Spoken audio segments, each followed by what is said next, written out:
তেমনি হরিনাম উচ্চ মার্গে, কৃষ্ণ কথা উচ্চ মার্গে। এই কৃষ্ণকে আস্বাদন করতে গেলে চরিত্র পবিত্র হতে হবে। দীন কৃষ্ণের মতো চরিত্রহীন কৃষ্ণ ভজন করতে পারবে না। চরিত্র যার পবিত্র নাই, যার বংশ পরম্পরা চরিত্রের দোষ, সে ভগবানকে ভালোবাসবে না, আরো উল্টো পাল্টা ভাষা বলবে।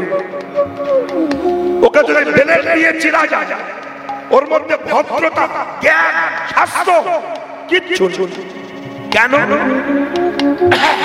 যে যেমন মূল্যের মানুষ, একজন সম্মানী ব্যক্তি সবাইকে সম্মান দিয়ে কথা বলবে। একজন চরিত্রহীন সেভাবে জগৎটা আমার মতো চরিত্রহীন। যেমন কালা মানুষ, কালা যখন কথা বলে সে জোরে বলে, কেন ভাবে ও বুঝি আমার মতো শুনতে পাচ্ছেন। তেমনি চরিত্রহীন সে জগতে সবাইকে চরিত্রহীনই মন্তব্য করে। তাই যে যেমন মূল্যের মানুষ সে কতটুকু মূল্য দিয়ে চলে, মূল্যের মূল্য সে দিতে বোঝে না। তদ্রূপ কৃষ্ণ না সত্য যুগে ছিল, ত্রেতা যুগে ছিল, দ্বাপর যুগে ছিল, কলিকালে হরিনামের প্রাদুর্ভাবটা বেড়ে গিয়েছে। কেন?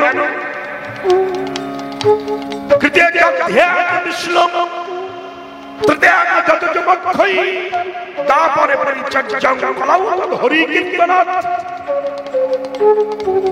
সত্য যুগের মানুষ ধ্যান করে করে ভগবান পেয়েছে। কেন?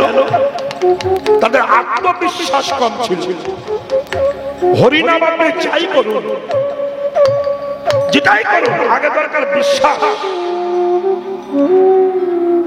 বিশ্বাস ছাড়া ভগবান কৃপা হবে না। দু চার দিন আগে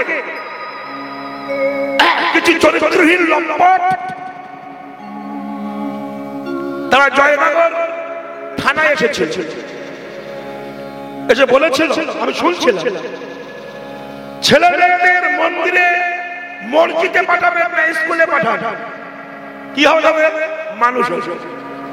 তাহলে যারা রামকৃষ্ণ মিশনের মহারাজ আছে, ভারত সেবাশ্রমের মহারাজ আছে, দেবানন্দ গৌড়ীয় মঠের মহারাজ আছে, ইস্কন মঠের মহারাজরা আছে, সমাজবাড়ি পাটবাড়ি মহারাজ আছে, এরা কি সব গরু মূর্খ? যারা লেখাপড়া শিখেছে প্রকৃত, লেখাপড়া শিখলে যদি কাজের কাজ হয়, তাহলে হামাগুড়ি দিচ্ছে কেন রাস্তায়? চাকরি নেই কেন? তারা মাথা ঢাকা করে চুল ফেলছে কেন? কিন্তু যারা লেখাপড়া শিখেছে, double MA triple MA pass করেছে, তারা মন্দিরে যে মহারাজ হয়েছে, তাদের পায়ে ভারতবর্ষের প্রধানমন্ত্রী সে প্রণাম করে। কেন? লেখাপড়াও শিখেছে, আবার ভগবানের ভজনও করছে। শুধু জল হলে হবে না, জলটাকে ফিল্টার করতে হবে। ফিল্টার করলে আর্সেনিক মুক্ত হবে, আর যে ফিল্টার জল হবে না, আর্সেনিক যুক্ত হবে, লিভারের দোষ হবে। হ্যাঁ, তাহলে লেখাপড়া শিখে ফিল্টার করতে হয় হরিনাম দিয়ে, সৎসঙ্গ করে, সৎ কথা বলে লেখাপড়াটাকে ফিল্টার করলে সেই লেখাপড়াটা জনগণের কাজে লাগে। কত বড় বড় ফার্স্ট ক্লাস মূর্খ হলে সম্ভব হয় যে মন্দিরে পাঠাবেন না, মসজিদে পাঠাবেন না, স্কুলে পাঠান। ওর মতো একটা শিবা দাসের কথা মতো আমি সেটা করে বেড়াবো, তাই হবে?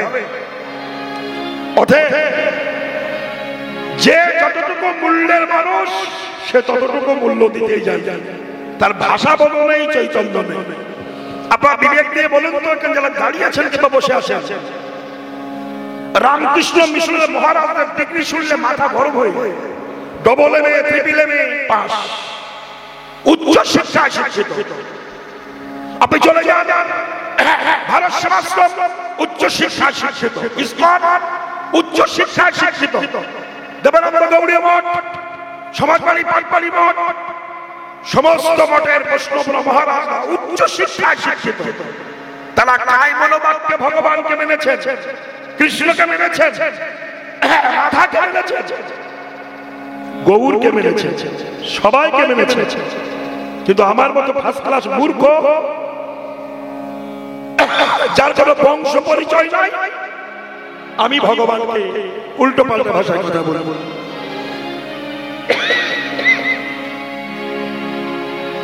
আমার যেমন মূল্য আমি তেমনি মূল্য দেব। তাই মহাজন বললেন,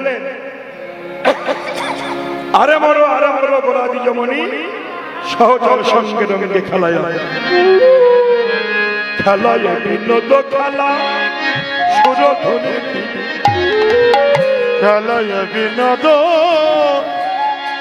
খেলা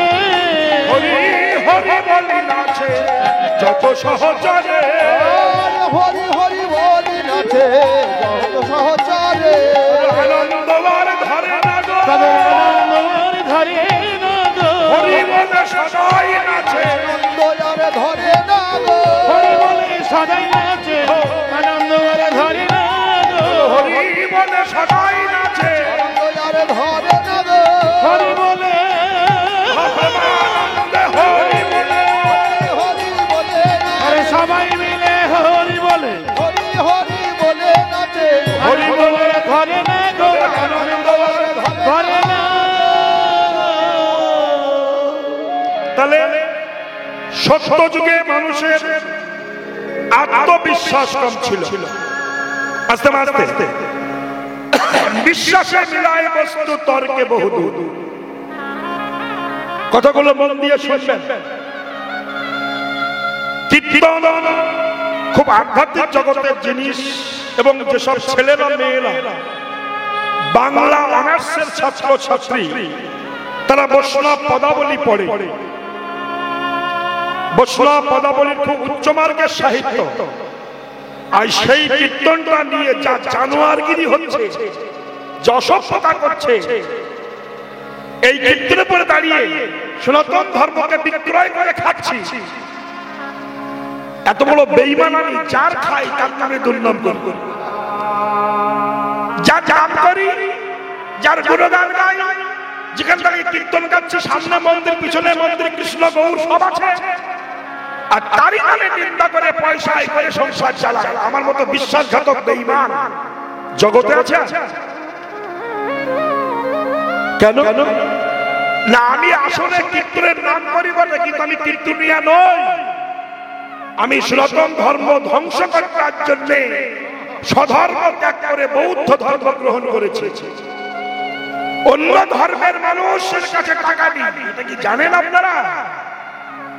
খ্রিস্টান ধর্মের মানুষ, বৌদ্ধ ধর্মের মানুষ, বিভিন্ন ধর্মের কাছ থেকে ও অনেক টাকা নেয়, অ্যাকাউন্টে আসে। আর হিন্দু ধর্ম সনাতন ধর্মকে ধ্বংস করার কথাবার্তা বলে, আর তাকেই আমাদের হিন্দুদের মধ্যে কিছু কিছু মানুষ নিমন্ত্রণ করে এনে বাপের নিন্দা শোনে, মায়ের নিন্দা শোনে, এত বড় নির্বোধ। তাহলে আমি বিশ্বাসঘাতক নই, আমি যার খাই তার সঙ্গে বেঈমানি করি। আমি কৃষ্ণ কীর্তন করে আমি কীর্তনিয়া, আমি হরিনাম গায়ক, কিন্তু হরিনামে নিন্দা করি। কৃষ্ণ কয়রি মধ্যাহ্ন শয়নয় কৃষ্ণ, যিনি কর্ষণ করে আকর্ষণ করেন তিনি হলেন কৃষ্ণ। যে কৃষ্ণ নামে সারা পৃথিবী মুখরিত হয়েছে, যে রাম নামে সারা পৃথিবী মুখরিত হয়েছে। আমি আজও কাগজে দেখলাম এক মুসলমানি দেশ, আরব দেশ, সম্পূর্ণ মুসলমান বাস করে, সেখানে 700 কোটি টাকা ব্যয় করে একটা রাম মন্দির তৈরি হয়েছে। রাধে উদ্বোধন হয়েছে, প্রধানমন্ত্রী করেছে। তাহলে বিদেশে বিধর্মীরা রামকে ভালোবাসে, আর আমার ঘরের ছেলে রামের নিন্দা করে পয়সায় করে সংসার চালাচ্ছে। এ বড় দুঃখের, বড় বেদনার কথা। তাই আমি বলবো, আমি গতকালই শুনছিলাম আমার পরে যে গান গাইবে কৃষ্ণ গোপাল পাল, গোপাল কৃষ্ণ পাল, মেদিনীপুর ডিস্ট্রিক্ট, এ বলেছে যেখানে ও গান গাইবে আমরা কোনো কীর্তন নিয়ে যাব না। সত্যি আমি কথাটা বাহুবা দিয়েছি। আমার বয়স 74 বছর হলো,